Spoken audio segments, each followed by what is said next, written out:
मनुष्य की सबसे बड़ी दुर्बलता क्या होती है? सोचिए।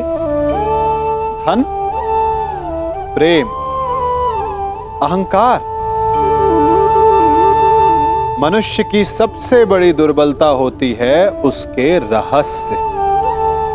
चाहे आप कितने भी शक्तिशाली क्यों ना हो, कितने भी प्रबल क्यों ना हो, परंतु उसके रहस्य उसके नाश की चाबी होती है।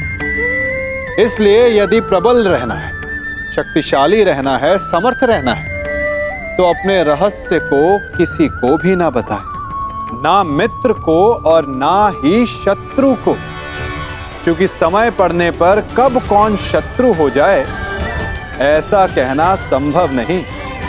विभीषण को रावण के अमृत कुंड का ज्ञात था, इसीलिए प्रभु श्री राम रावण का वध करने में सफल हो सके।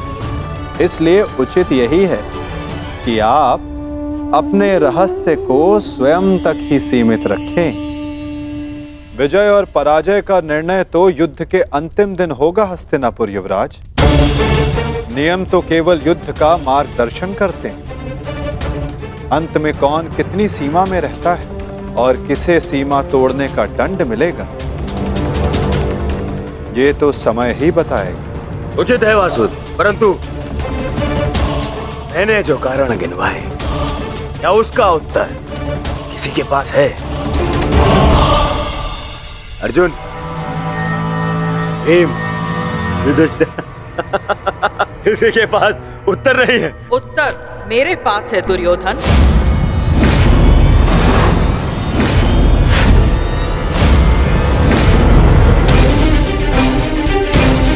मैं नया जन्म लेके आऊंगी भीष्म, तुमसे प्रतिशोध पूर्ण करने।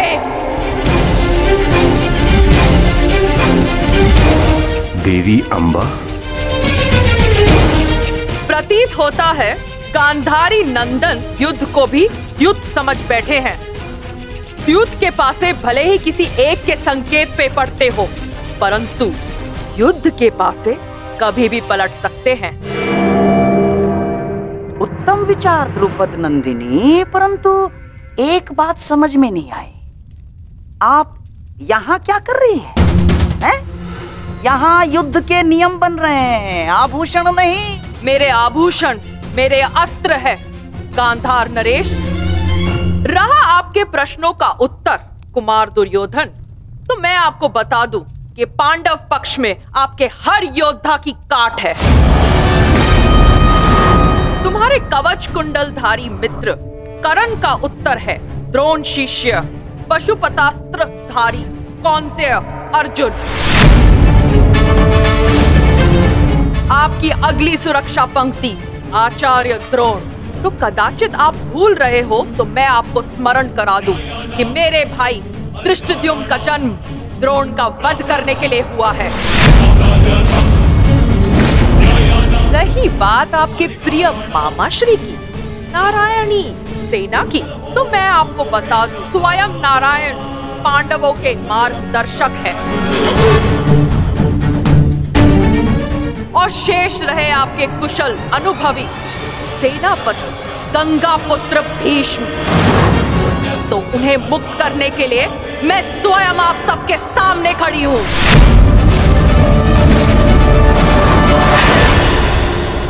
महाबली भीष्म को संसार भीषण से भीषण अपनी प्रतिज्ञा से जानते हैं, तो उन्हें यह प्रतिज्ञा भी निभानी होगी कि वो मेरे सामने शस्त्र नहीं उठाएंगे। तो कौरव दल स्वागत कीजिए पांडव पक्ष के सेनापति वीरांगना शिखंडिनी का। अद्भुत पांचाल कुमारी, अद्भुत। परंतु यह समय युद्ध की ललकार देने का नहीं है। यहाँ हम युद्ध के नियम निर्धारित करने के लिए बैठे हुए हैं, इसीलिए आप अपना स्थान ग्रहण करें। तो अब बिना किसी विलंब के युद्ध के नियम निर्धारित करने के लिए चर्चा की जाए। जैसे कि कुरुकुल की रीति रही है कि सदैव सबको समान अवसर दिया जाए, इसीलिए युद्ध के नियम निर्धारित करने के लिए भी हम कौरवों की तरफ से सभी उपस्थित महायोद्धाओं को नियमों का सुझाव देने का समान अवसर दिया जाएगा।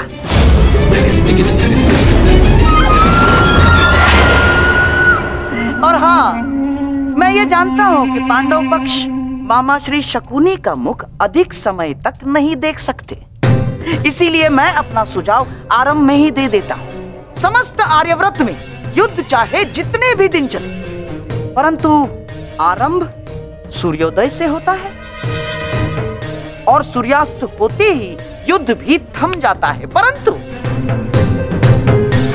परंतु इस बार नियम में एक छोटा सा परिवर्तन होगा। सूर्यास्त के पश्चात भी युद्ध पर विराम नहीं लगेगा, तब तक जब तक अंधकार इतना सघन न हो जाए कि योद्धाओं को मशाल के प्रकाश में भी कुछ दिखाई न दे।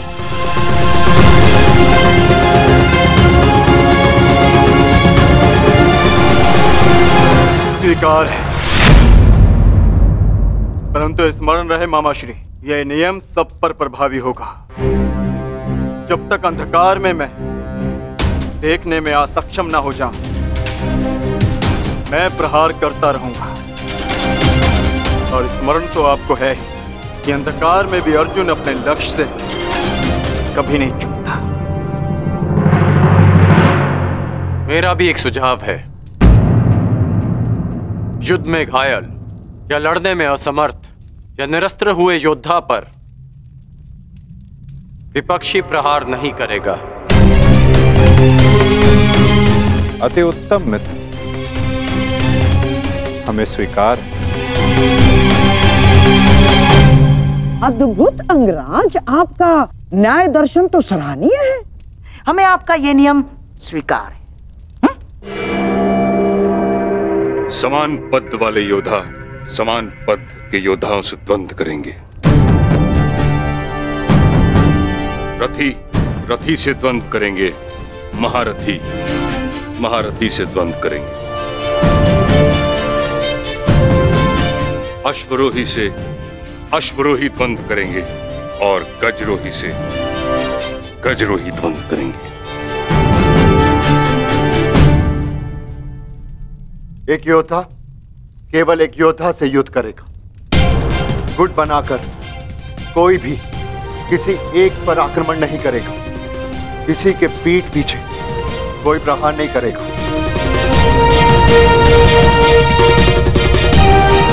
यदि विपक्षी ने पहले छल किया तो क्या प्रतिपक्षी को उसका उत्तर देने का अधिकार है? वो योद्धा की सोच पर निर्भर करता है विकोदर। एक महत्वपूर्ण नियम, इस युद्ध में वही योद्धा एक दूसरे का सामना कर सकता है जिसके पास समान रूप से अस्त्र, शस्त्र और शक्ति होगी। दुर्बल पर प्रहार करना निषेध होगा और इस युद्ध में गदाधारी गदा युद्ध के नियम से और धनुर्धर धनुर्शस्त्र के युद्ध से युद्ध करेंगे। और सबसे महत्वपूर्ण नियम, इस युद्ध में किसी भी प्रकार का छल, कुचक या षड्यंत्र नहीं होगा। स्मरण रहे। हमें स्वीकार है।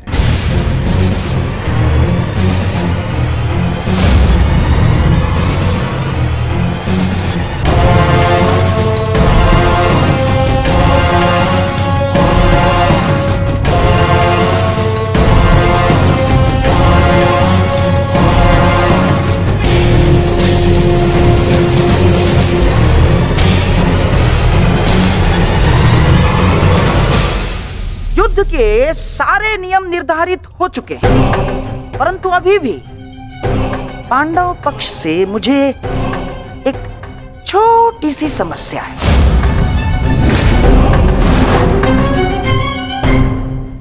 युद्ध के सारे नियम निर्धारित हो चुके हैं, परंतु अभी भी पांडव पक्ष से मुझे एक छोटी सी समस्या है। कैसी समस्या गंधार राज? धर्मराज ना, अर्थात ये युद्ध समान पद, बल, शक्ति और हम हम पुरुषों के मध्य हो रहा है, तो आपके दल में एक स्त्री क्या कर रही है?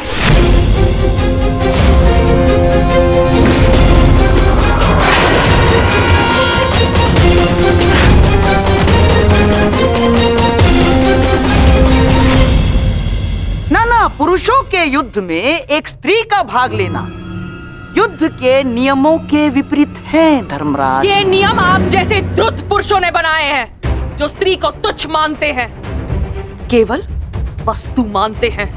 शिव शिव शिव शिव शिव शिव शिव शिव, ये क्या कह रही हैं आप? ये नियम तो स्वयं महादेव ने बनाए हैं। महादेव, आपको स्मरण है ना, जब देवी पार्वती ने असुरों का नाश करने के लिए माता काली का रूप धारण किया था, तो स्वयं महादेव ने भी उन्हें रोकने के लिए अपने बल का प्रयोग नहीं किया ना, अपितु वो स्वयं माता काली के समक्ष नतमस्तक हो गए। जब स्वयं ईश्वर इस नियम का पालन कर सकते हैं, तो हम तो केवल साधारण मनुष्य हैं। कोई भी पुरुष योद्धा एक स्त्री पर आक्रमण नहीं करेगा, यही युद्ध के आधारभूत नियमों में से एक है। और यदि ऐसे में यानी एक स्त्री को पांडव दल का सेनापति पद दिया जाता है, तो कौरव, बेचारे कौरव तो बिना युद्ध लड़े ही हार जाएंगे। क्या ये अधर्म नहीं है? बताइए। अपने सेनापति के प्राण बचाने के लिए और कोई मार्ग नहीं सूझा आप लोगों को? योद्धा सिर्फ योद्धा होता है, स्त्री या पुरुष नहीं। स्मरण है माँ पार्वती, जिन्होंने काली का रूप धारण करके कितने असुरों का वध किया था। हम असुर नहीं है, हम साधारण मनुष्य हैं, मनुष्य, सभ्य मनुष्य। और सभ्य मनुष्य नियमों का पालन करता है। आप सेनापति पद छोड़ दे, यही धर्म है, क्यों धर्मराज?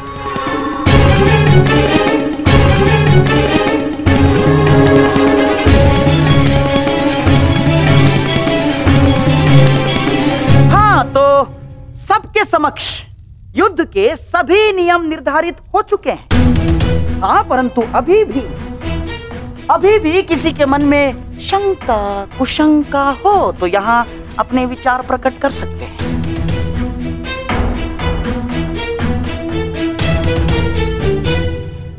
नहीं गांधार राज, इस सभा में बनाए सभी नियम और उपनियम हमें स्वीकार है।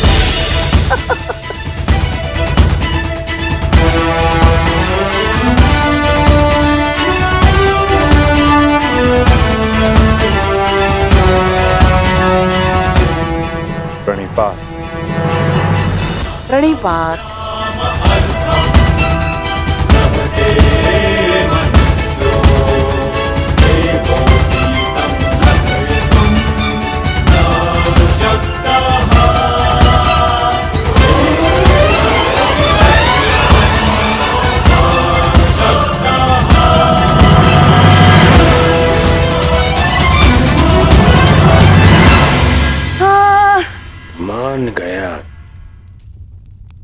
मान गया क्या रणनीति थी मामाश्री।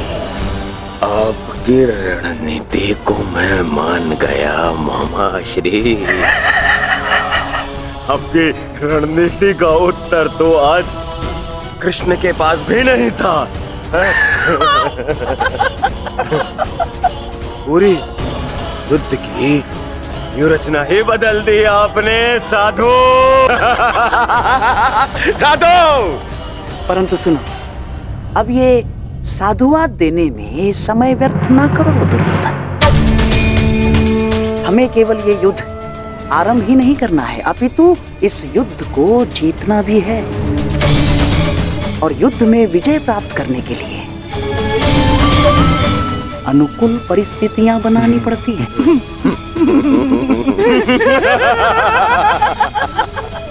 बहुत चतुर बन रहे थे ये पांडव, बहुत चतुर।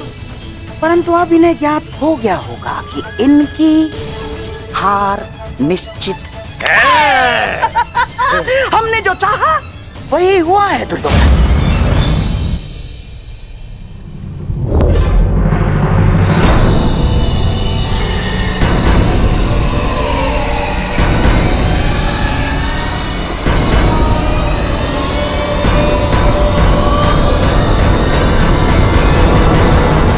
दिखा दी ना अपनी कायरता गंगा पुत्र। फिर से मौन रहकर तुमने अपने इच्छा मृत्यु के वरदान को लंबा कर दिया। फिर से अपनी दृष्टि झुकाकर तुम्हें लगता है कि तुमने अंबा के प्रतिशोध को झुका दिया।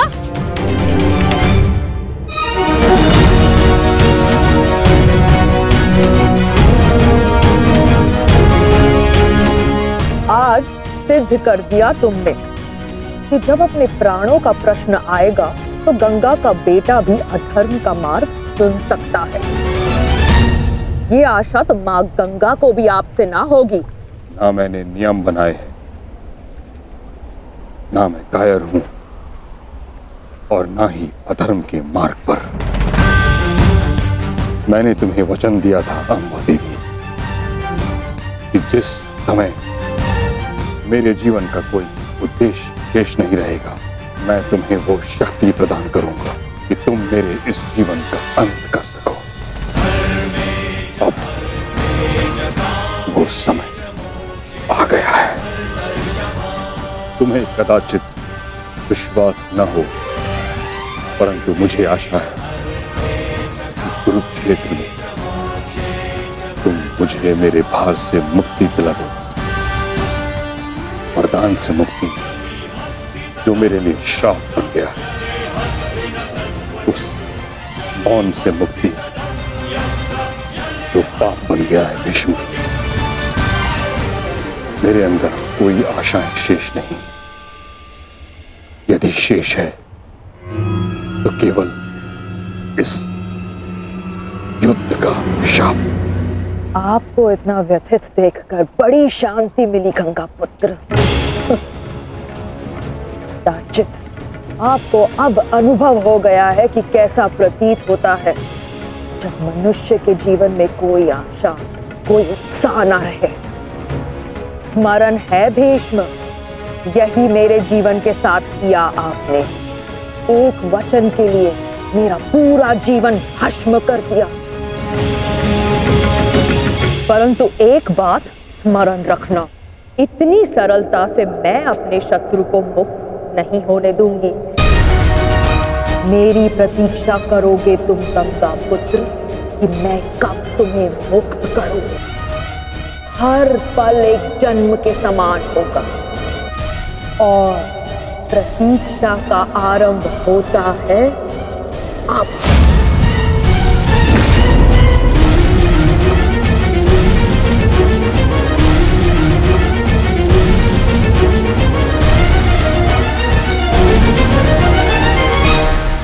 मैं उन्हें नहीं छोड़ूंगा जेस, उन्होंने हमारे साथ छल किया है।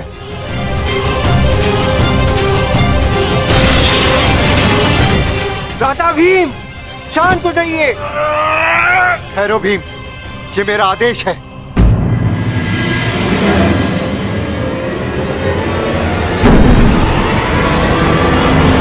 क्रोध केवल तुम्हें नहीं आ रहा है, रक्त हम सबको बल रहा है।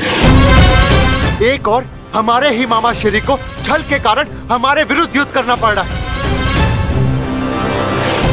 और दूसरी ओर बड़ी ही चतुरता से उन्होंने शिखंडिनी को युद्ध से दूर कर दिया। यह समय क्रोध का नहीं, कर्म का है। इस समय कौरव सेना के पास 11 अक्षनी सेना है और हमारे पास केवल 7।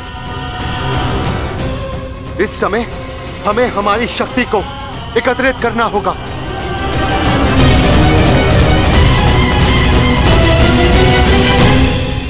वासुदेव, क्या हम कभी भी कौरवों से न्याय की आशा नहीं रख सकते? गांधार राज और दुर्योधन से तो हम न्याय की आशा नहीं रख सकते, परंतु अंगराज कर्ण से, दानवीर कर्ण से आशा अवश्य की जा सकती है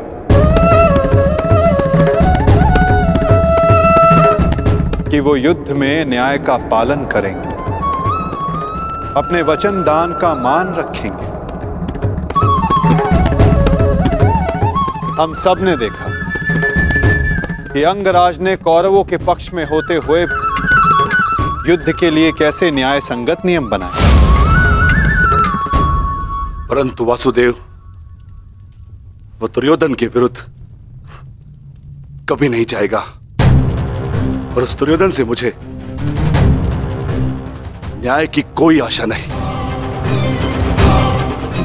कायरों की भांति हमारी सैन्य शक्ति को छिन्न भिन्न करने लगा है।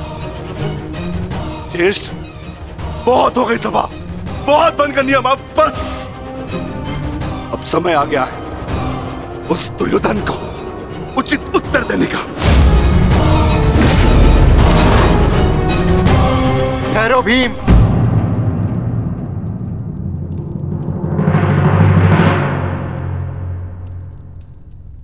युद्ध का समय अभी नहीं हुआ अनुज। ज्येष्ठ, मैं तो केवल आपकी आज्ञा का पालन करने जा रहा हूं। आपने तो कहा था ना कि समय अपनी शक्ति एकत्रित करने का है, तो बस मैं वही करने जा रहा हूं। मैं अपने पूरे परिवार को इस महायुद्ध में सम्मिलित करने जा रहा हूं। मैं अपने पुत्र महाकाय घटोत्कच और उसके साथी राक्षसों वीरों को अपनी सेना में सम्मिलित करने जा रहा हूं।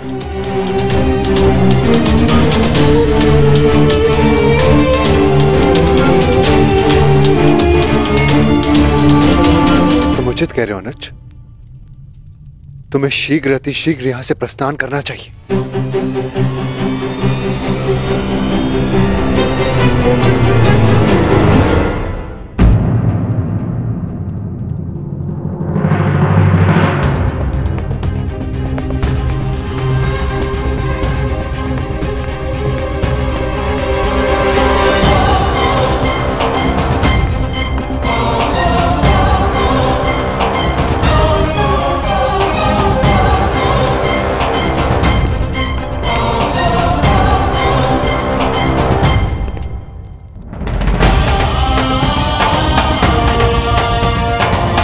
मुझे आज्ञा दीजिए ज्येष्ठ,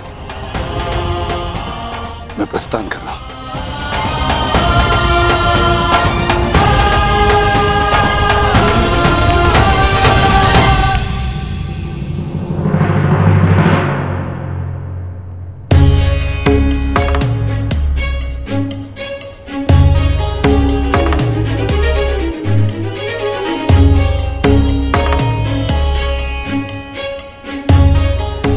प्रणिपात वासुदेव।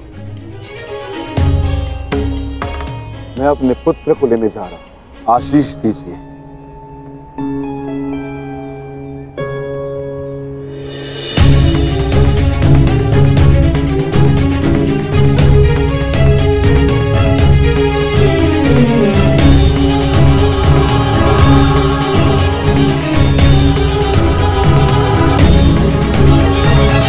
क्या हुआ माता? आप अचानक बाहर क्यों आ गए और आप इतने विचलित क्यों? मैं विचलित नहीं हूं पार्थ, बस तनिक अशांत हूं। अशांत? मैं समझा नहीं माता। युद्ध होता ही ऐसा है पार्थ, जो मन को अशांत कर दे।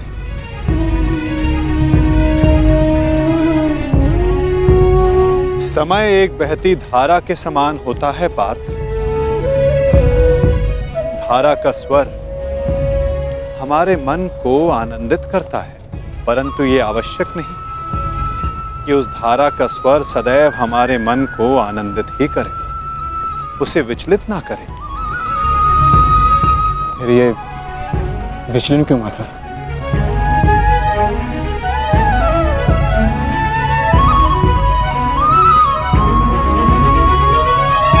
अन्न, सागर में जब तरंग उठती है तो वो उत्साह से भरी होती है पार्थ, और जब वही तरंग गिरकर अपना अस्तित्व खो बैठती है तब मन विचलित हो जाता है कि कदाचित वो तरंग और ऊंचा जा सकती थी, कदाचित उसका प्रारब्ध कुछ और हो सकता था। परंतु तरंग का प्रारब्ध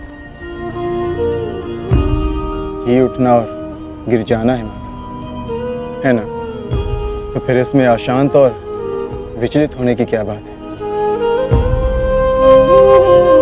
तुमने सही कहा पार्थ, मुझे विचलित नहीं होना चाहिए, परंतु तुम बताओ कि तुम्हारा मन इतना अशांत क्यों है, इतना विचलित क्यों है?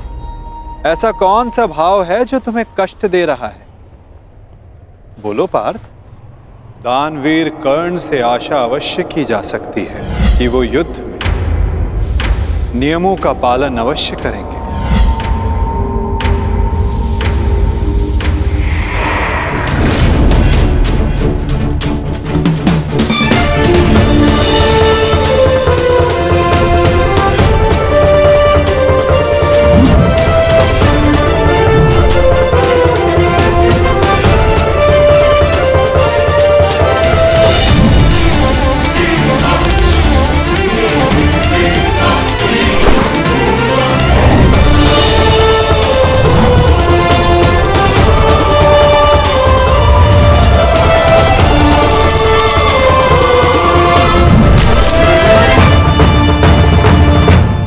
वाह, कितना अद्भुत धनुधर है ये।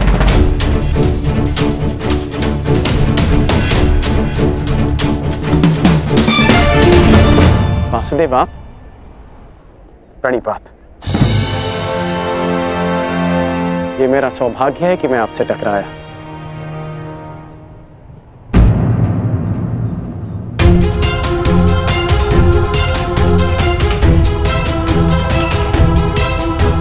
सौभाग्य और दुर्भाग्य के लिए धन्यवाद और तानों का पात्र समय होता है अंगराज, मनुष्य नहीं। उचित परिस्थिति में, उचित समय पर उचित मनुष्य से मिल जाना सौभाग्य होता है, और अनुचित परिस्थिति में उचित मनुष्य से मिलना दुर्भाग्य होता है कर्ण। आपका टकराना तो उचित ही होता है वासुदेव, इसलिए यह सौभाग्य होता है। आज्ञा दीजिए। प्रणिपात।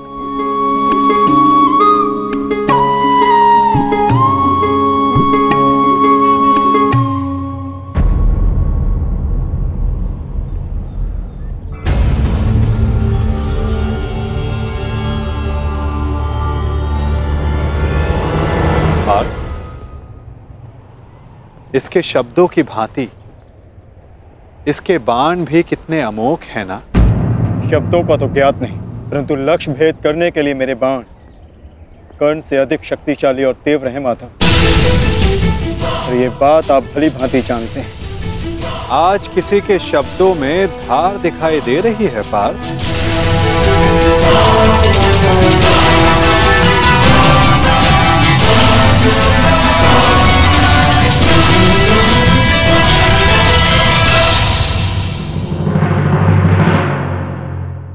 पार्थ, इसके शब्दों की भांति इसके बाण भी कितने अमोघ हैं ना। शब्दों का तो ज्ञात नहीं, परंतु लक्ष्य भेद करने के लिए मेरे बाण कर्ण से अधिक शक्तिशाली और तीव्र हैं माधव, और ये बात आप भली भांति जानते हैं। आज किसी के शब्दों में धार दिखाई दे रही है पार्थ।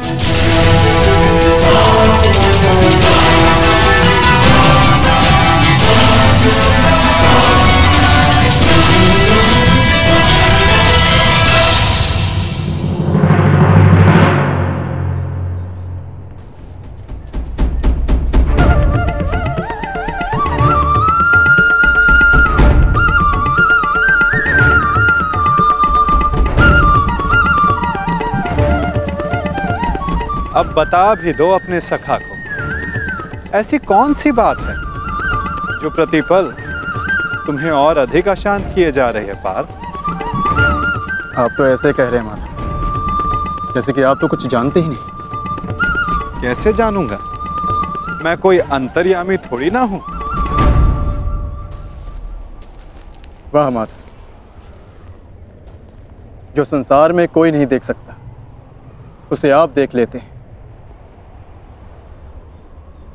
जो सबके समक्ष है उससे अनजान होने का अभिनय करते हैं। आप भली भांति जानते हैं इस बात को कि मैं इतना व्यग्र क्यों हूं। क्यों आपके विचारों पर, आपके समय पर उसका अधिकार है। क्यों माधव, क्यों?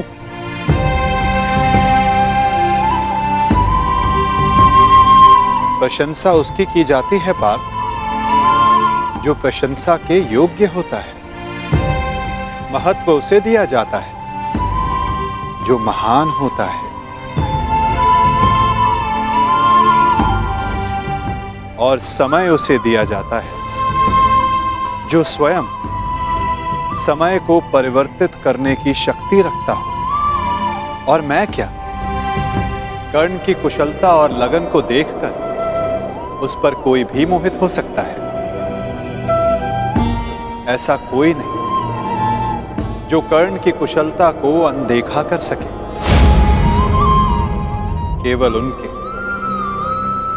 जो उसके प्रति ईर्ष्या रखते हैं।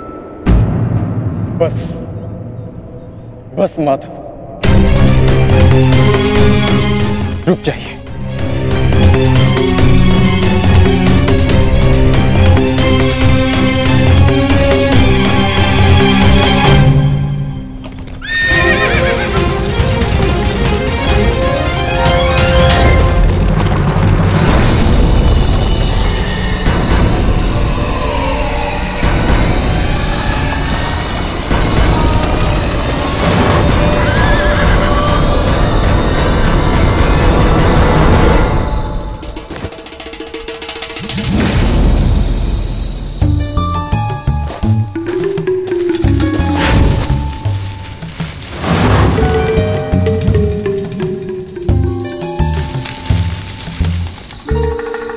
कौन है वहां?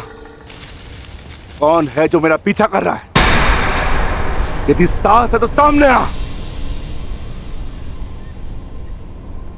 आपको लगता है कि मुझे कर्ण से ईर्ष्या है, परंतु मुझे कर्ण से ईर्ष्या क्यों होगी माता? मैं भी मानता हूं कि वो एक महान धनुर्धारी है और इस बात का मैं सम्मान भी करता हूं, इसलिए उसके साथ अपना अधूरा द्वंद्व पूर्ण करना चाहता हूं। परंतु माता, आप कैसे भूल सकते हैं वो अर्जुन ही था जिसने विराट युद्ध में कर्ण को पराजित किया था। वो अर्जुन ही था जिसने कर्ण के रहते हुए पांचाली के स्वयंवर को विजित किया था। मैं स्वीकार करता हूं कि कर्ण एक महान योद्धा है, धनुर्धारी, परंतु मुझे आज तक उसमें कोई अद्भुत बात नहीं दिखी। परंतु आज एक विचित्र बात का भान अवश्य हुआ है कि आपके हृदय में अर्जुन से अधिक कर्ण बसता है।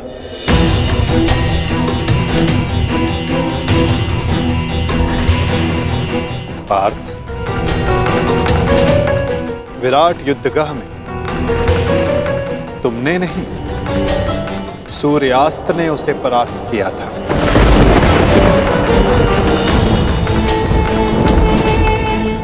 पांचाली के स्वयंवर एक सूत के प्रति क्षत्रियों के दीर्घाह ने जीता।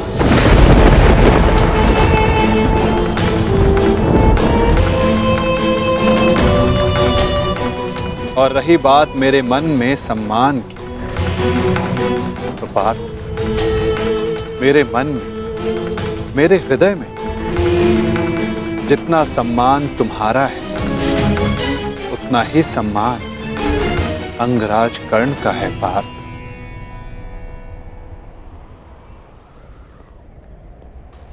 जलधारा की शक्ति का अनुमान उसकी सतह को देखकर नहीं लगाया जा सकता। पार्थ, जलधारा की शक्ति उसके भीतर छिपे उथल तरंगों में होता है। पार्थ, जिसका अनुमान समय आने पर सबको हो जाता है। सत्य सदैव वो नहीं होता पार्थ जो सबको दिखाई देता है। सत्य वो भी होता है जो हमारी दृष्टि देख नहीं सकती।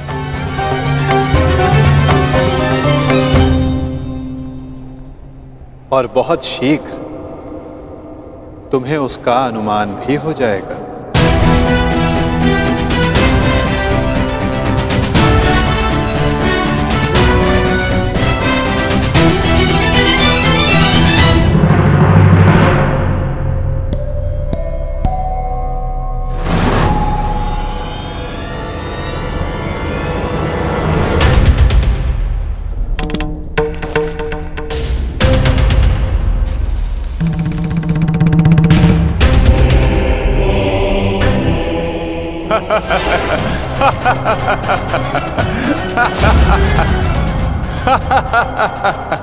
कौन हो तुम?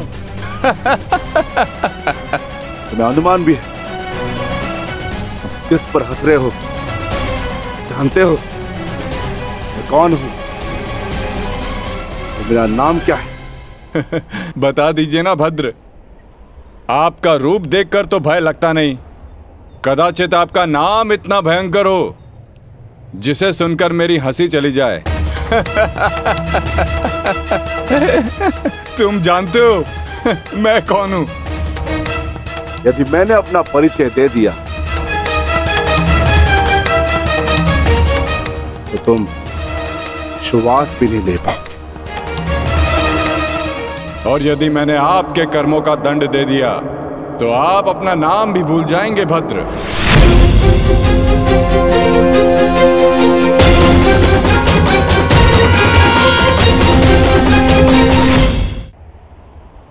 और यदि मैंने आपके कर्मों का दंड दे दिया तो आप अपना नाम भी भूल जाएंगे भद्र। जिस भांति आप पौधों और वनस्पति को अपने पांव तले कुचलते चले जा रहे हैं, स्पष्ट है कि निसर्ग के प्रति आपको कोई सम्मान नहीं है। वन से ऐसा व्यवहार केवल दो ही जंतु कर सकते हैं, एक जो मूर्ख हो और दूसरा कोई वानर हो। इसीलिए सोच रहा हूं कि आप कोई मूर्ख है या फिर कोई वानर। मूर्ख, तुम्हें तुम्हारी मृत्यु क्या खींच लाई?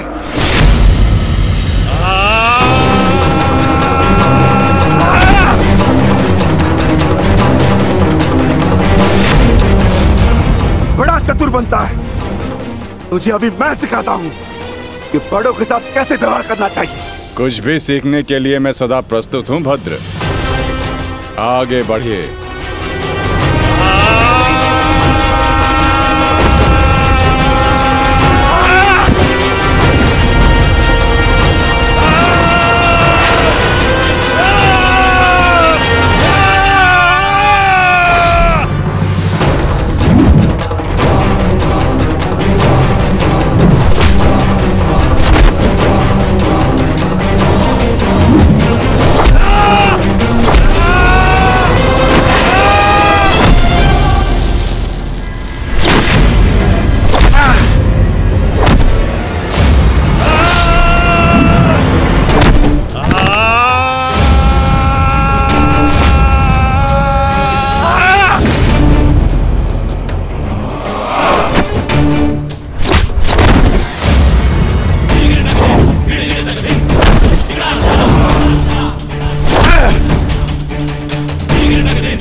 तुम साधारण मनुष्य नहीं हो सकते। कौन हो? कौन हो तुम?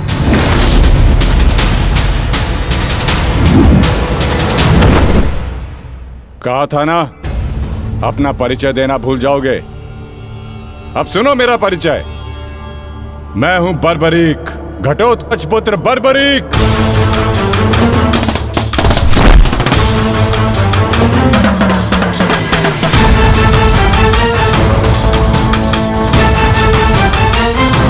बालक, अपना परिचय देने से पूर्व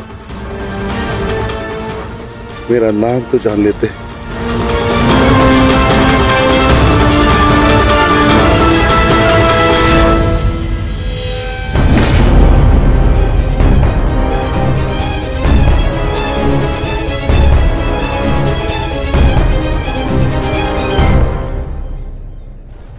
क्षमा चाहता हूं माता, परंतु एक बात जानना चाहता हूं।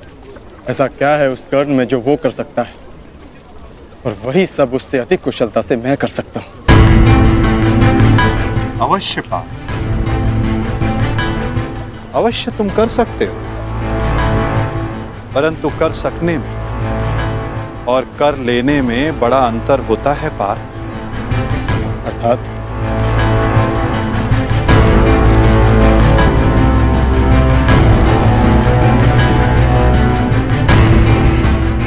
शब्द और अर्थ के फेर में मत पड़ो पार्थ, उससे कोई लाभ नहीं होता। नहीं माधव, लाभ है। बहुत गुणगान सुन लिया कर्ण का। आज तक मैंने आपकी हर बात आंख मूंद कर मानी है, परंतु आज मुझे साक्ष्य चाहिए, प्रमाण चाहिए कि कर्ण श्रेष्ठ क्यों है। तुम्हें पूर्ण विश्वास है पार्थ कि तुम प्रमाण पाना चाहते हो? हाँ माधव। ठीक है अर्जुन, मैं तुम्हें सिद्ध करके दिखाता हूं। कदाचित उसके पश्चात तुम्हें विश्वास हो जाए। यदि फिर भी विश्वास ना हुआ तो?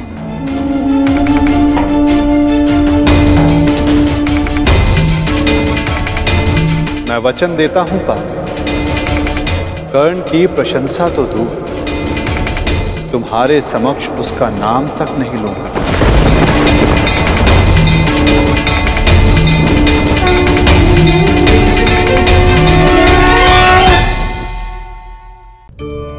मनुष्य का मन बड़ा विचित्र होता है, कल्पना में ही विकास करता है, संपन्न भविष्य का स्वप्न देखता है और कल्पना में ही जो नहीं हुआ उससे भय खाता है। और यही भय मनुष्य का सबसे बड़ा शत्रु है। हमारे भविष्य के मार्ग में, हमारे आनंद के मार्ग में सबसे बड़ी बाधा है। अब आप लोग मुझसे पूछेंगे कि इसका तोड़ क्या है, भय से मुक्ति कैसे पाई जाए? तो ये प्रश्न आप स्वयं से पूछिए, तनिक सोचिए। जब आप एक सुंदर भविष्य की कामना करते हैं तो उसे पाने के लिए आप परिश्रम करते हैं ना? ठीक उसी प्रकार भय से मुक्ति पाने के लिए आप उससे लड़ जाएं और उसका निवारण आपको स्वतः ही मिल जाएगा। इसलिए जब भी भय आपको सताए तो उससे भागे नहीं, उससे घबराए नहीं, क्योंकि भय का काम ही होता है आपको भयभीत करना। इसलिए जब भी भय आप पर आक्रमण करें तो आप भी उस पर पहले ही आक्रमण कर दें। आज मुझे साक्ष्य चाहिए कि कर्ण श्रेष्ठ क्यों है। मैं तुम्हें सिद्ध करके दिखाता हूं, कदाचित उसके पश्चात तुम्हें विश्वास हो जाए। यदि फिर भी विश्वास ना हुआ तो? मैं वचन देता हूं पार्थ, कर्ण की प्रशंसा तो दूर, तुम्हारे समक्ष उसका नाम तक नहीं लूंगा। मैं परीक्षा के लिए तैयार हूं।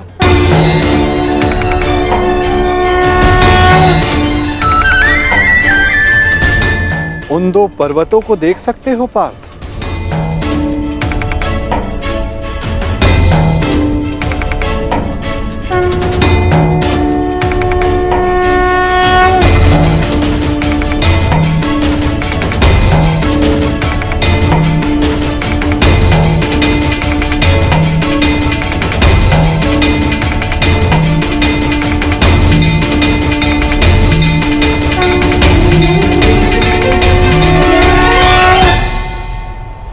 स्वर्ण पर्वत?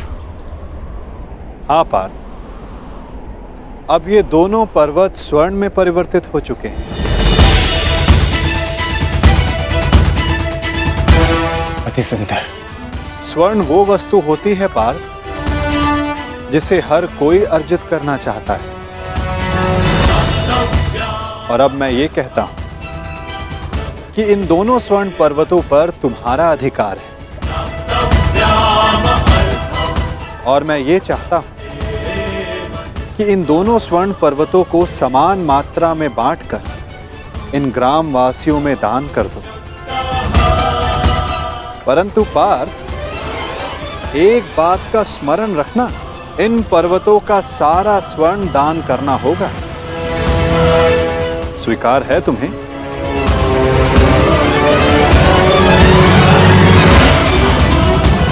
मुझे स्वीकार।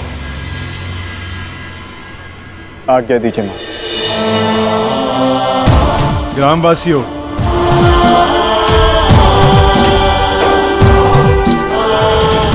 मैं पांडु पुत्र अर्जुन ये घोषणा करता हूं, ये दोनों स्वर्ण मेरु समान मात्रा में विभाजित करके आप सबको दान में दिए जाएंगे।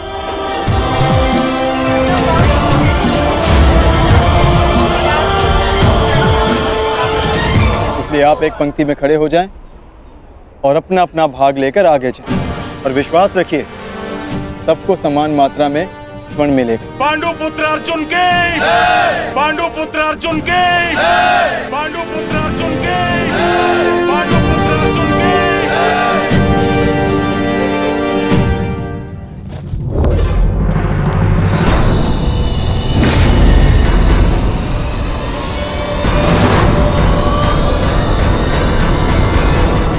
ये क्या है पुत्र? अब कौन सी समस्या उठा लाए अपने कंधे पर? हाँ बार्बरिक, कौन है ये? और इनकी ये दशा किसने की? चिंता ना करो माता, ये केवल मूर्छित ही हुए हैं। परंतु कैसे? बस ये मुझे चुनौती देने की भूल कर बैठे। मुख से तो ये मूर्ख नहीं लगते, पर कार्य मूर्खों वाला कर बैठे।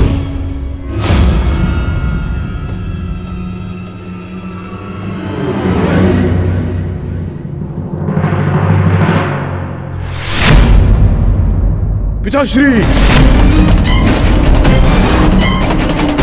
पिताश्री, पिताश्री, पिताश्री, पिताश्री, मारवी पानी लेके आओ। क्या हुआ पिताश्री? क्या हुआ? ये क्या अनर्थ कर डाला तुमने? तुम्हें पता भी है ये कौन है? ये पिताश्री है मेरे, तुम्हारे पितामह मध्य पांडव महाबली भीम है ये, जिनका सम्मान करना चाहिए उन पर प्रहार कर उनको अपमानित कर दिया। लज्जा आती है मुझे कि तुम मेरे पुत्र हो।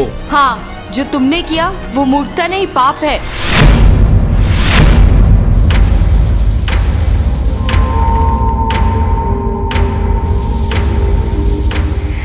रुको,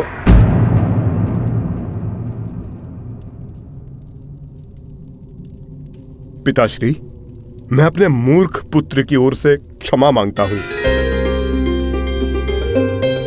क्या ये मेरा पौत्र है? प्राणिपात पितामह, अपनी उद्दंडता पर मैं लज्जित हूं।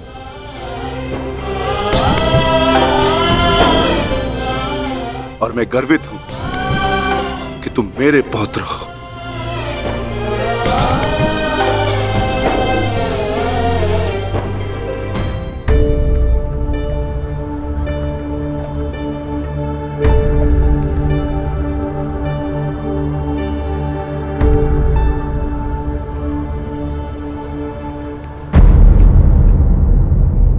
जिस भीम को जरासंध भी परास्त नहीं कर पाया, उसे धूल चटाकर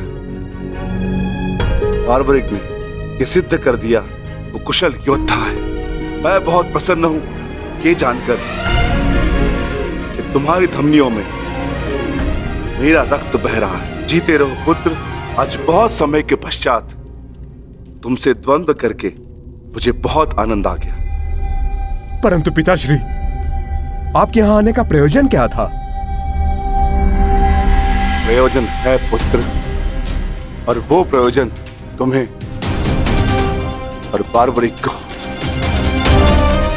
सिद्ध करना होगा। आदेश दीजिए पिताश्री।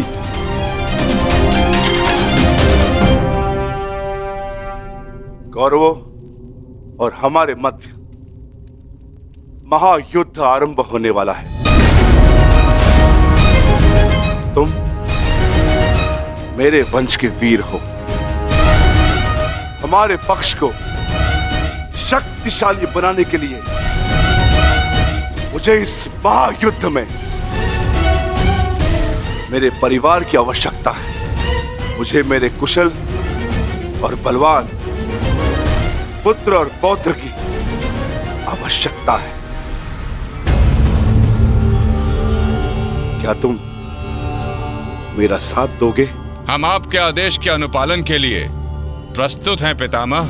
इस युद्ध में आपके लिए प्राण देना हमारे लिए गर्व की बात होगी।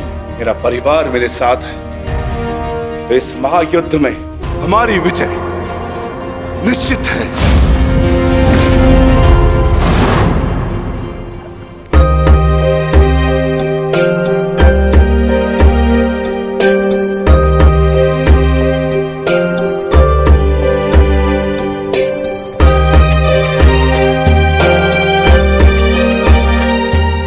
ये लोग तो पहले भी अपने भाग का स्वर्ण ले चुके हैं।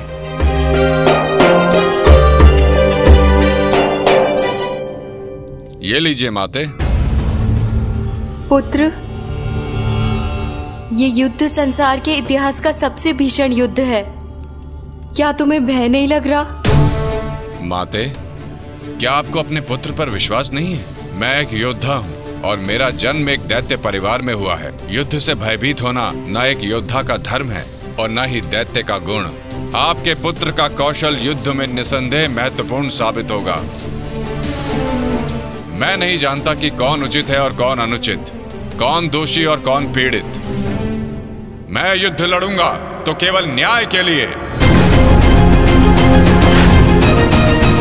अपने रण कौशल, प्रतिभा और साहस से सबको आश्चर्यचकित कर देगा आपका पुत्र। मुझे तुम पर गर्व है पुत्र। मैंने स्वयं को वचन दिया है माते कि युद्ध में मैं निर्बल पक्ष की ओर से ही लड़ूंगा। चले पुत्र। अवश्य पिताश्री।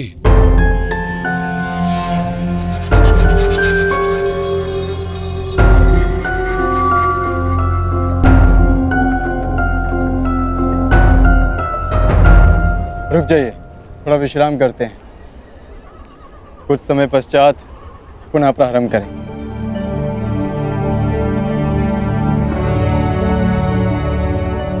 क्षमा चाहता हूं माधव, परंतु मैं ये जानना चाहता हूं कि आपकी ये परीक्षा कब समाप्त होगी। अभी तक तो मैं आधा पर्वत भी नहीं बांध पाया और थकान सा अनुभव कर रहा हूं। पार्थ, अभी तो तुम्हारी परीक्षा का आरंभ हुआ है और तुम इतना शीघ्र थक गए। थक तो मैं गया ही हूं माधव, परंतु पराजय स्वीकार नहीं करूंगा।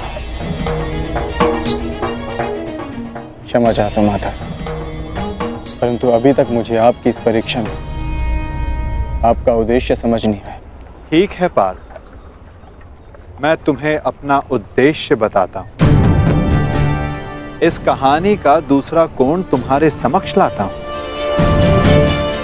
अब तुम्हें स्वर्ण नहीं बांटना है, बस यहां खड़े रहकर जो कुछ भी घटित होगा उसका साक्षी बनना है।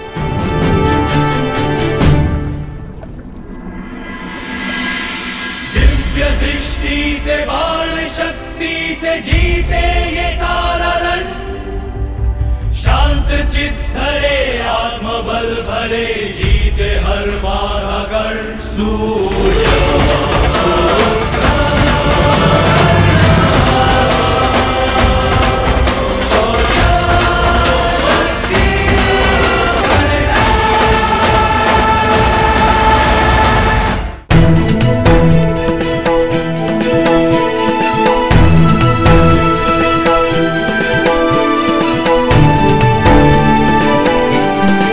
प्रणिपात वासुदेव।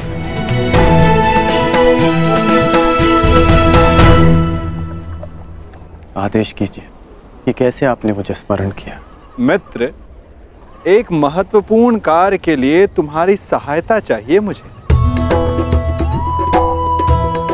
बड़े समय से इस कार्य को पूर्ण कैसे करूं, उसके विषय में सोच रहा था, तो तुम्हारा स्मरण हुआ है और मुझे पूर्ण विश्वास है कि तुम्हारे अतिरिक्त इस कार्य को और अधिक उत्कृष्टता से कोई नहीं कर सकता। ये मेरा सौभाग्य है कि आपने मुझे अपना मंतव्य पूर्ण करने के लिए योग्य समझा। वो तो स्वर्ण पर्वत देख सकते हो मित्र।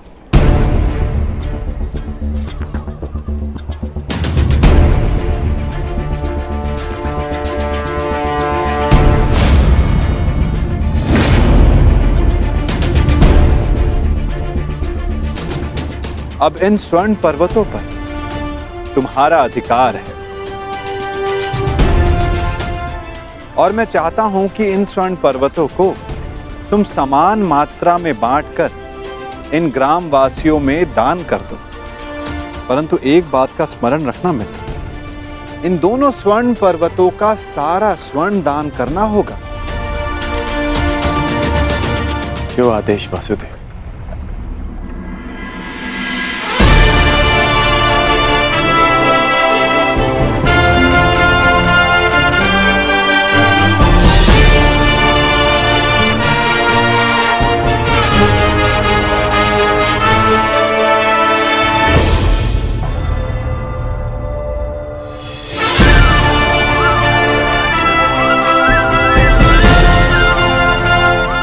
मैं सभी ग्रामवासियों से निवेदन करता हूं कि ये दोनों स्वर्ण पर्वत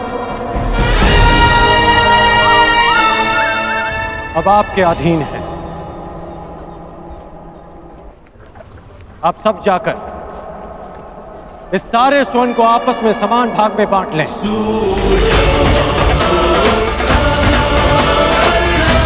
जाइए।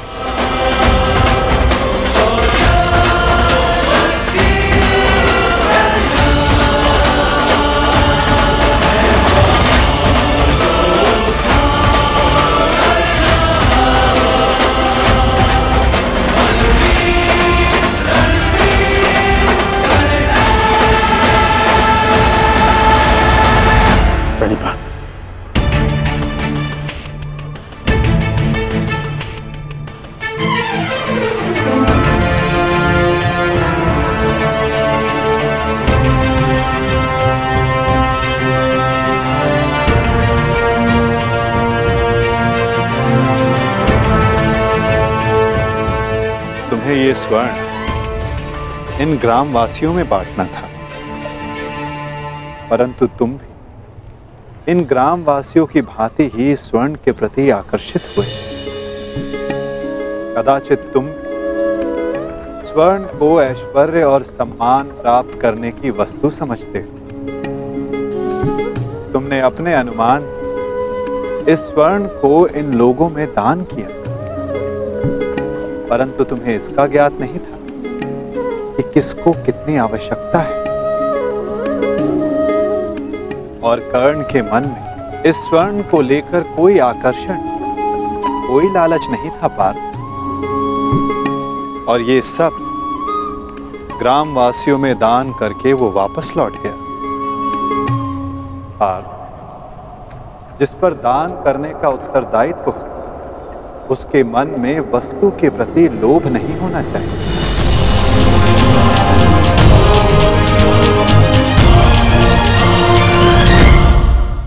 तुम्हारे मन में ये इच्छा थी कि तुम्हारा न्याय पूर्वक ये स्वर्ण दान करने के लिए ये लोग तुम्हारी प्रशंसा करें। और कर्ण के मन में केवल कर्म करने की इच्छा थी पार्थ, फल पाने की नहीं। ये वितरांग गुण, ये विरक्ति मनुष्य का लक्ष्य पाने की, उसका दान करने के संकल्प को दर्शाता है। एक समय था पार्थ कि तुम केवल चिड़िया की आंख को देखते थे, परंतु आज तुमने केवल चिड़िया की आंख को नहीं, पूरी चिड़िया को देखा। उसकी चाह पूर्ण करने की राह को देखा।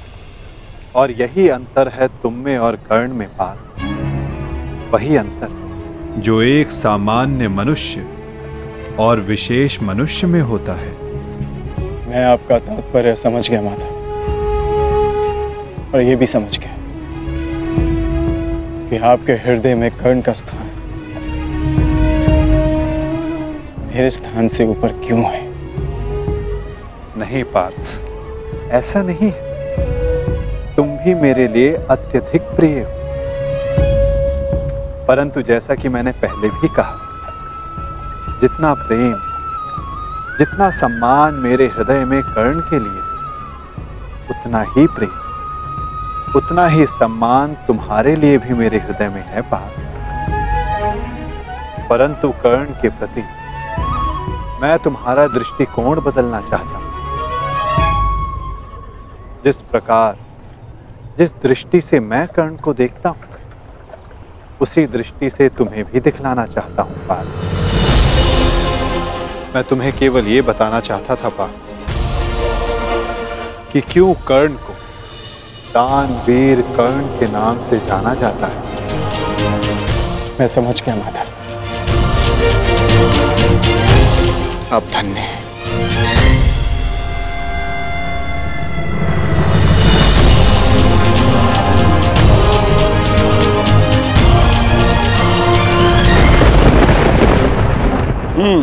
बड़ा दानवीर है ये कर्ण वासुदेव।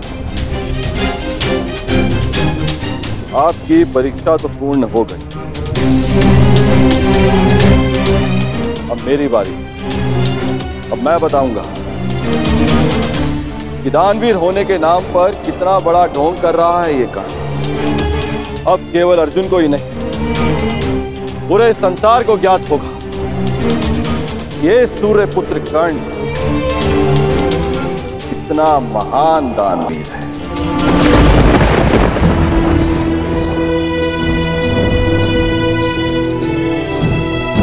मित्र, तुम्हारी परीक्षा अभी पूर्ण नहीं हुई है। तुम्हारी इस दानवीरता की सबसे विकट परीक्षा अभी शेष है मित्र, और उस परीक्षा में सफल होने के लिए तुम्हें बहुत बड़ा मूल्य चुकाना होगा। तुम्हारी उस परीक्षा के समक्ष मेरी ये परीक्षा मानो बालकों का खेल सिद्ध होगी मित्र। सावधान रहना। आप जानते नहीं कि आज मैं कितना प्रसन्न हूं कि आपको मेरी चिंता, कि मैं आपके मन में बसता हूं। अब मुझे और कुछ नहीं चाहिए। अब यदि मैं अपने प्राणों को भी दान में दे दूं, तब भी सदा मैं धनी रहूंगा।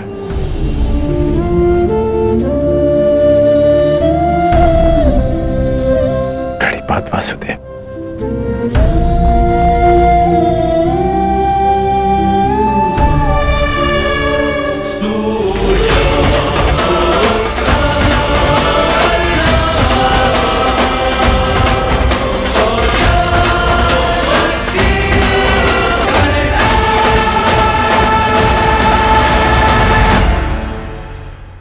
हम सब मित्रों के साथ रहना चाहते हैं, शत्रुओं से दूर रहना चाहते हैं।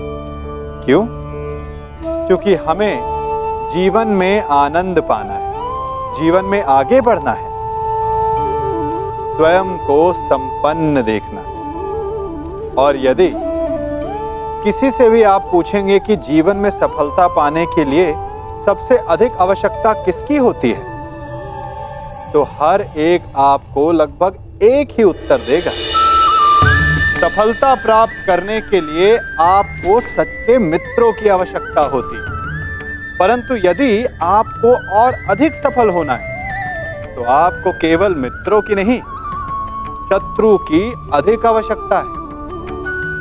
अब आप कहेंगे, ये मैंने कैसी बात कर दी? तनिक स्वयं सोचिए। जब भी संकट आता है तो मित्र क्या करते हैं? आपकी सहायता करने के लिए आपके साथ खड़े हो जाते हैं, और संकट के समय में शत्रु और बड़ा संकट बनकर हमारे समक्ष खड़े हो जाते हैं। मित्र हमें सहायता देते हैं, अपनी शक्ति देते हैं, परंतु शत्रु आपके भीतर छिपी शक्ति को बाहर लाता है, आपको और अधिक बलवान बनाता है।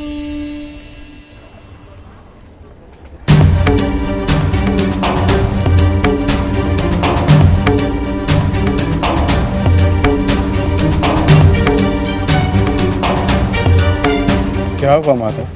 कुछ हुआ नहीं पार्थ, परंतु शीघ्र ही होने वाला है। पार्थ, प्रतीत होता है कि तुम्हारे भ्राता विकोदर वापस लौट आए हैं। जाओ, जाकर अपने अग्रज का स्वागत करो। जाओ पार्थ। आप नहीं आएंगे माधव? तुम जाओ पार्थ, मैं कुछ समय पश्चात आता हूं।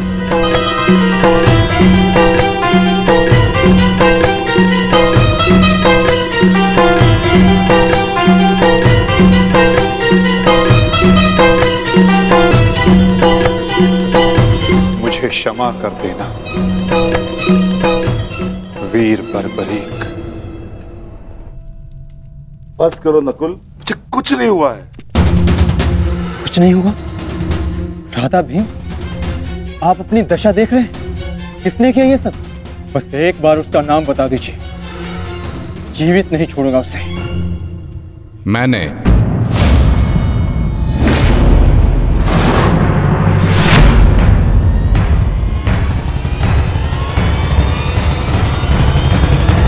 कौन हो तुम दुस्साहसी?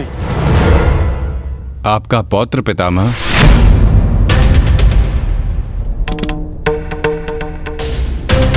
घटोत्कच पुत्र बर्बरीक हूं मैं।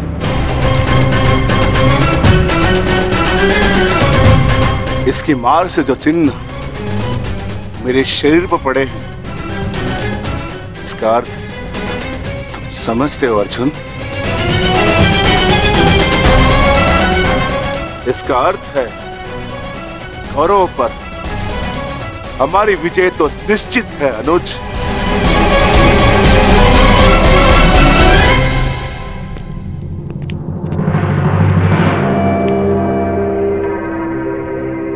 बार्बरिक बल और युद्ध कौशल दोनों में सर्वश्रेष्ठ है।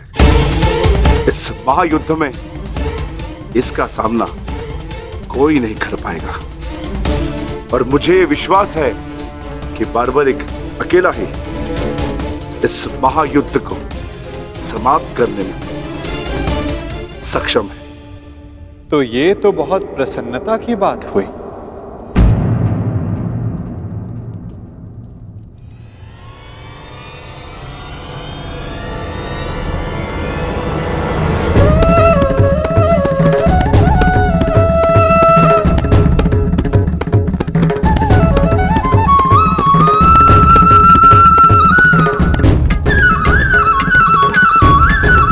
वासुदेव, ये मेरा पौत्र बार्बरिक है। बार्बरिक, ये मेरे भगवान कृष्ण।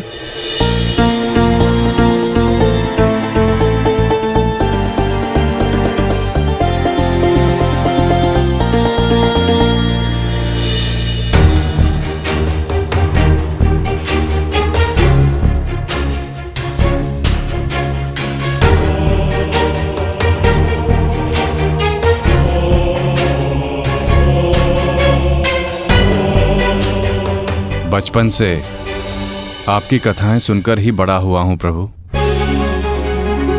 आप मेरे स्वप्न में आते थे। मैंने देखा कि आप ही मेरे मुक्ति मार्गदर्शक हैं।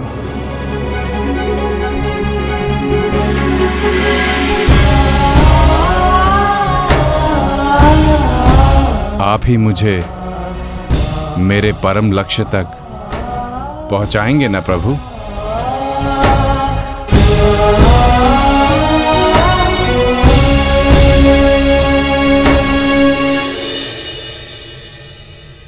तो तुम्हें लगता है बर्बरीक कि तुम स्वयं ही अकेले इस युद्ध को समाप्त कर सकते हो?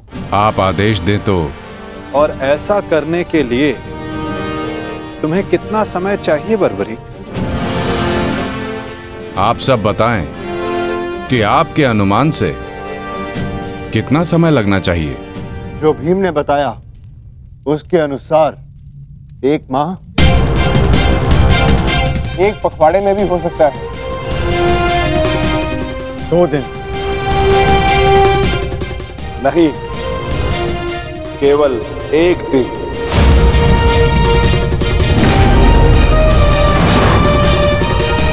बताओ बात बड़ी। सही उत्तर क्या है? किसी का नहीं काकाश्री।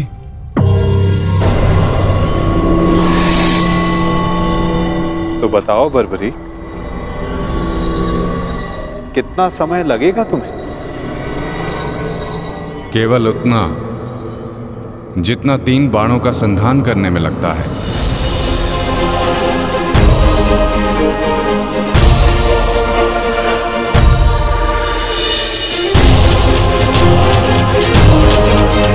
इन 3 बाणों की सहायता से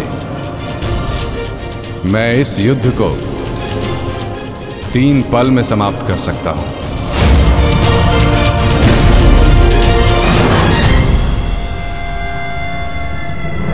चाहे जितने भी शत्रु मेरे समक्ष हों, इन 3 बाणों से मैं सभी का नाश कर सकता हूं।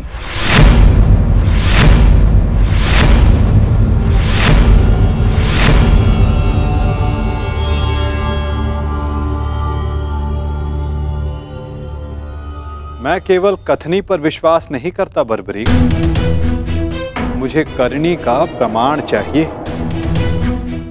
दे सकते हो? तुम राधे नहीं कुंती पुत्र हो, स्वयं सूर्य नारायण के अंश हो तुमका। जब तुम्हारा जन्म हुआ मैं अविवाहित थी पुत्र, क्या करती मैं, मुझे तुम्हें त्यागना पड़ा।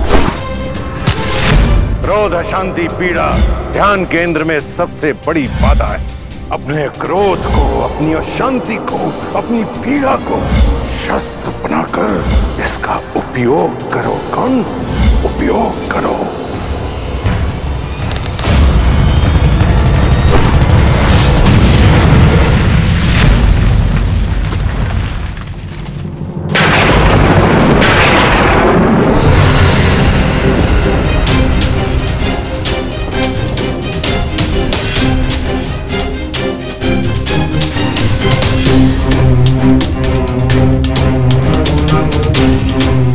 मैं इंद्र हूं, देवराज इंद्र।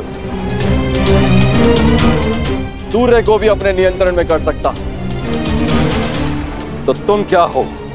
जितना भी अभ्यास करना है कर लो। का धनुष से बाण चला लो। हाल के बिना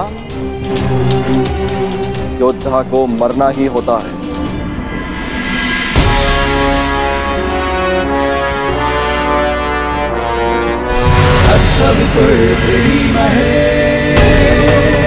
ये आपकी भूल है इंद्रदेव। यदि आप अपने पुत्र का प्रहार बन सकते हैं तो मैं भी अपने पुत्र की ढाल बन सकता हूं। मेरे मार्ग में बाधा मत बनिए सूर्यदेव।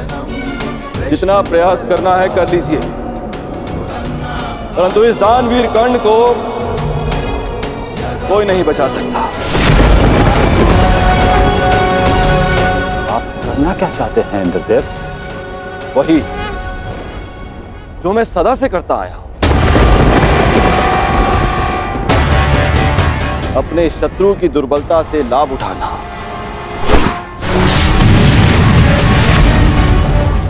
मैंने सुना है कि सूर्य उदय के समय यदि कर्ण से कोई दान मांगे तो वो अस्वीकार नहीं करता, मांगने वाले को निराश नहीं करता, दान अवश्य देता है। अर्थात कर्ण की दुर्बलता उसकी दान वीरता है और उसकी शक्ति वो कवच और कुंडल, तो जन्म से ही उसके लिए आपका आशीर्वाद है। जब एक ब्राह्मण दान में उससे वो कवच कुंडल मांगने जाएगा तो इस संसार को पता चलेगा कितना महान है ये सूर्य पुत्र कर्ण। यदि दान दिया तो मेरे पुत्र अर्जुन के हाथों अपने प्राण खोएगा, और यदि नहीं दिया तो मेरे हाथों सम्मान। सूर्यदेव, इन दोनों ही परिस्थितियों में मुझे तो देवराज इंद्र की ही होनी। यह धर्म है इंद्रदेव। कवच और कुंडल कर्ण को उसके पिता का दिया हुआ उपहार है। यदि आपका पुत्र मेरे पुत्र को पराजित करने में असमर्थ है तो इस भांति आप एक बहुत ही नीच कार्य करेंगे। यह अनुचित है। इसमें अनुचित क्या है सूर्यदेव? आपने अपने पुत्र कर्ण की रक्षा के लिए उसे कुंडल और कवच दी है। मैं अपने पुत्र अर्जुन की रक्षा के लिए वो कुंडल और कवच छीन लेना चाहता हूं। मैं ऐसा कदापि होने नहीं दूंगा। वो तो आपकी क्षमता पर निर्भर करता है सूर्यदेव। आप जो करना चाहते हैं आप करने के लिए स्वतंत्र हैं, परंतु कल या तो आपका मान रहेगा या आपके पुत्र को आपका दिया हुआ उपहार। मेरा पुत्र है वो सूर्यपुत्र कर्ण। शीघ्र ही आपको अपनी भूल की अनुभूति हो जाएगी। कल प्रातः संसार पर सूर्य का प्रकाश पड़े या ना पड़े, परंतु ज्ञान का प्रकाश आपकी बुद्धि पर अवश्य पड़ेगा।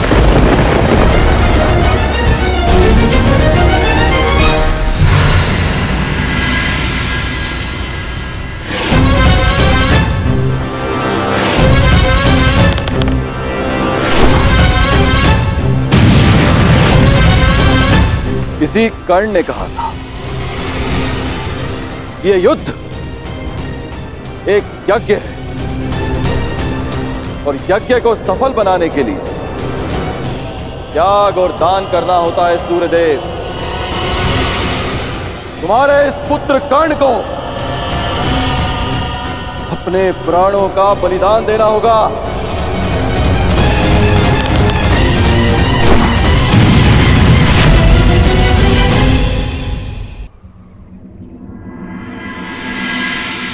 मुझे ये बाण मेरी आराध्य देवी ने दिए हैं प्रभु। इन बाणों के लक्ष्य पर जो शत्रु होगा उन सभी का नाश हो जाएगा प्रभु। परंतु इतने भीषण युद्ध में तुम अपने शत्रुओं को पहचानोगे कैसे बारबरीक? सभी शत्रुओं पर लक्ष्य साधना इतना सरल कार्य नहीं। यदि तुमने अपने इन बाणों का संधान किया तो तुम्हारे मित्र भी मारे जा सकते हैं, और वो निरपराध भी जो इस युद्ध में भाग नहीं ले रहे। इसलिए मुझे ये 3 बाण दिए गए हैं प्रभु। मेरे पहले बाण में भरी लाल भस्म मेरे सभी मित्रों और सहयोगियों को चिन्हित करेगी। मेरा दूसरा बाण उन सभी को चिन्हित करेगा जो इस युद्ध में भाग नहीं ले रहे या निष्पक्ष हैं।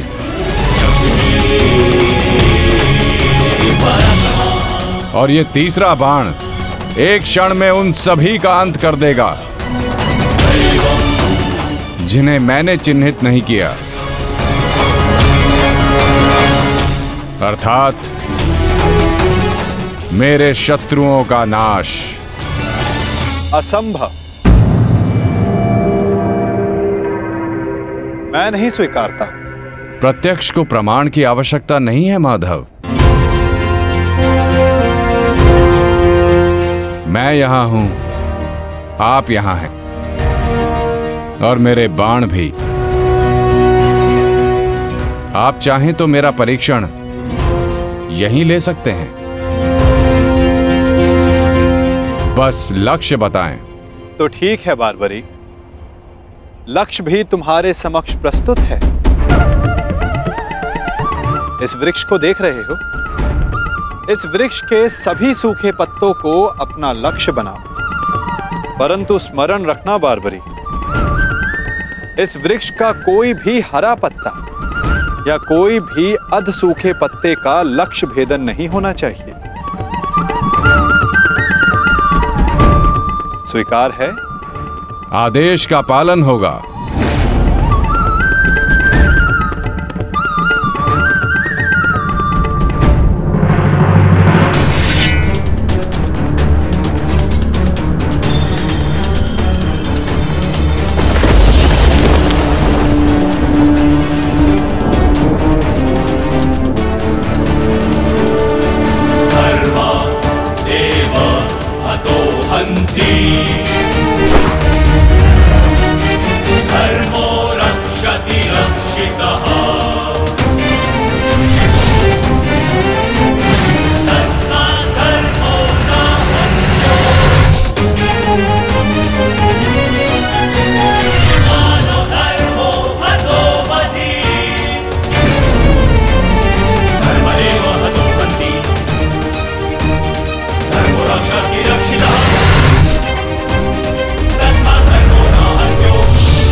सभी अनचिन्हित पत्रों का लक्ष्य भेद हो।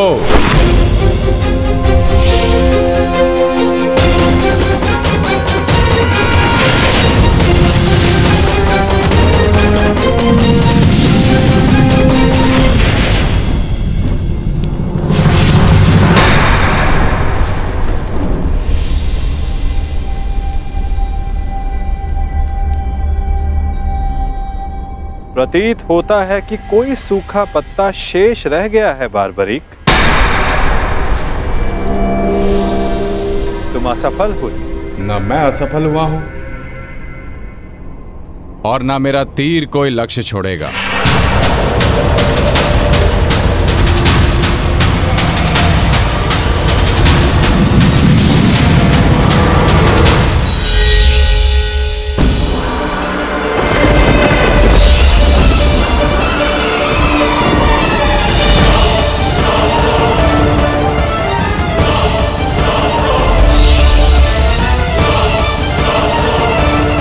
आपके चरण मेरे बाण के लक्ष्य के मध्य में आ रहे हैं प्रभु। आपसे निवेदन है कि आप अपने चरण हटाइए प्रभु, अन्यथा ये आपके चरण को भेद देगा। तो क्या ये बाण अपना लक्ष्य भेदने के लिए मेरे पांव पर आघात कर सकता है? जी प्रभु, शीघ्र अपने चरण हटाइए।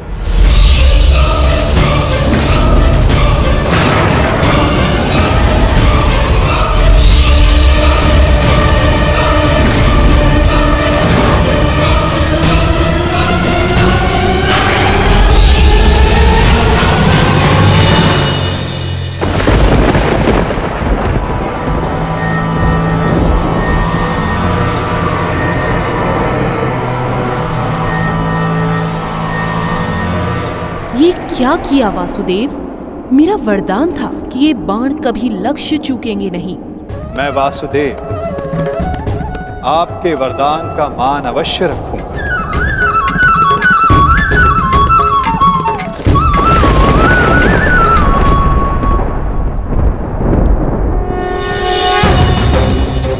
देवी, आपका ये बाण मेरा चरण भेद नहीं पाया, परंतु अब से मेरे शरीर का ये भाग सबसे दुर्बल होगा। और अब कोई भी बात मेरे इस स्मरण स्थल को भेद पाएगा, ये मेरा वचन है देवी, और यही मेरे इस देह को त्यागने का कारण बनेगा।